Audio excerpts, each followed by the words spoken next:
everyone, Elise here from TGG Gaming at the Minneapolis Regional. Who are you and how do you do today? Hi, my name's Sam, and I got 7th place today with blind second Drytrons. Oh, nice, nice. Any shoutouts or anything you want to say before we get into the deck profile? Shout out to Joe Dietrich, best player I know, for coaching me. Shout out to my friend Tommy for driving here and also giving me the best sleeves ever.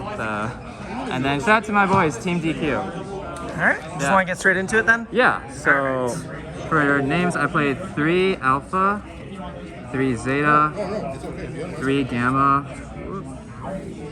and then 3 Delta. So you have to play maxed out on all names in this build. This is a clean 40. And you don't want to play Prosperity and 1 Delta, that ratio, because you don't want to lose to Anti-Spell. Because this is a going second build.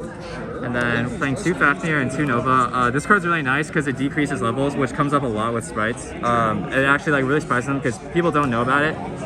Also, it's like a meltdown for ritual spells, so if you activate this and let it resolve, and you activate the ritual spell to summon the big Drytron, they can't negate the ritual spell. So you can just summon the Draconids and attack over everything.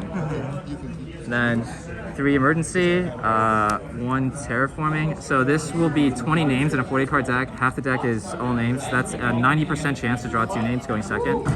So it was really consistent. I did brick 1 game, round 6 against Adventure Sprites, but it happens. Oh no, 1 brick. Yeah. And then these 2 cards, Engine Requirements, are really good.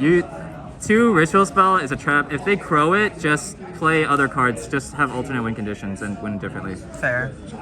And then for Cyber Angels, 2 Benton and 1 Natasha. I'm not playing the Edison because it kind of breaks going second. You don't really need it. You only ever need 2 steals. 2 steals is enough to make access code and OTK them, so that's all you really need to do. But yeah, this card, it just wins going second. It also wins in time. So yeah. And then playing 1 Diviner and 1 Vanity's Ruler. And then people are like, why are you playing Vanity's Ruler going second? Well, it's insane because if you draw a board breaker and then you stop them, you make Zeus, you Zeus the board, and then you summon this. They're usually siding out their Dark Rulers, they're siding out their outs for this, so they don't have anything in their deck to stop this. So that was the general game plan. Make Zeus, wipe the board, summon this main phase 2, and then win from there. Gotcha. Yeah. And then best cards in the deck. 3 Dark Ruler, 3 Mystic Mine. Weird. 3 Droplets. So these just board breakers. They're insane all day. Mystic Mine, of course, broken. And the actual best card in this deck, 3 Ultimate Slayer and 1 Leela. So this deck plays so many natural targets for Ultimate Slayer. So it's really insane because you either pop an extra card against fusions, you send an extra card with links, and with synchros you just add a Benten to your hand, so you can just power through everything. I just played through a full Adventure Sprite board today with it. Yeah. Okay. It was really, really good. We take those. Yeah. And then I guess extra deck. So 2 Me Beta Fafnir, Engine Requirement, don't play 1. 1 Beatrice. You still sometimes have to make this because despite the deck being 90% chance to draw 2 names, sometimes you still draw only 1. Yeah. So you still need this along with the Diviner to keep playing. And then the Zeus package, Nightingale, Downer, and Zeus. So Nightingale is way better than Fuko, I think, because essentially you just make it in their draw phase, you detach, and you take no battle damage for the rest of the turn. So even if they negate it later on or banish it or attack your other monsters, you still don't take any damage. So you survive anyways, and it's a basically guaranteed Zeus against everything except Smashers. Okay. So it was really good. Zeus is the MVP. This wins every single game. Yeah.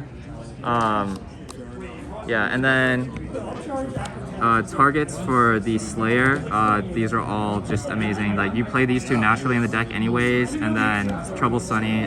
It's worth the 1 brick for sure. And I did draw the brick a couple times today. But it was fine. Just send it off Droplets or something, and you still break their board.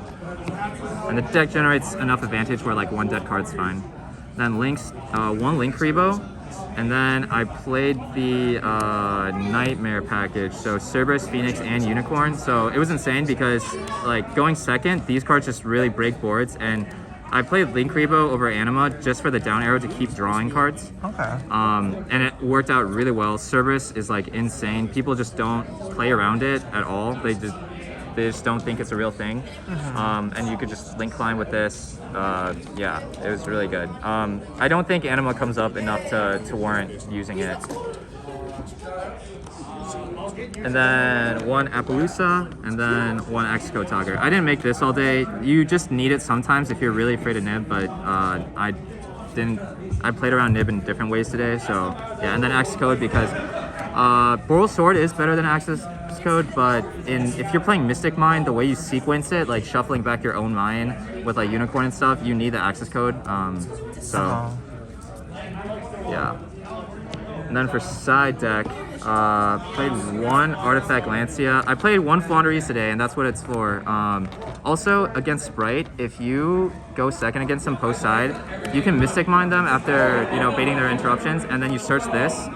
And then you for sure deck them out because their one out is like Smashers, and so you just chain this to Smashers, and then they have no out. So there's just like no counterplay for them there. 3 Lava Golem. If you're afraid your opponent's gonna side in anti-spell against you, you side out Dark Ruler for Lava Golem. Or if you're playing against Tier, this kind of breaks their board because they don't get to use their trap cards. Tier was really free today because the Hovness effect, it requires you to activate a monster effect on field. So you can just do all your stuff in grave, steal their stuff with Natasha, and then now they don't have a Tier on field, and so there's like nothing they can do. And their Dragon Sepelia doesn't really stop you. Like none of their interruptions really do anything, especially if you drew Lava Golem. And then back row, hate, standard cards, I guess. Never really needed them today because this deck honestly just plays through back row. Like Eldritch their floodgates don't really do anything anyways, so yeah. And then for going first, I had 6 cards. 1 Call by the Grave, Harpy's Featherstorm, and then Trap Trick. So statistically, I wanted to like 5 good going second cards as like floodgates. I just make the Nightingale, and then if people made me go first or I wanted to go first, I would just summon Vandy's Ruler, make Nightingale, and then have this set. So then and then their draw phase, activate Nightingale. I can't take any damage, and then activate this if they have Dark Ruler or something. So yeah, and it worked out. Won my last round 8 match against Mech Knights, going first, doing that. So yeah, that's the deck profile. We take those. Anything else you want to say before we close it on out? It's my first top, so I'm really happy to do it. My favorite deck, Drytrons, and I'm really excited that I got to play a going second build, which everybody told me was really bad, but it worked like perfectly today. So. Hey, we take those. But thank you for the deck profile. Congrats on the top. Hopefully we see more from you soon. Make sure you guys like, comment, subscribe. We'll see you guys next time. Bye, everybody.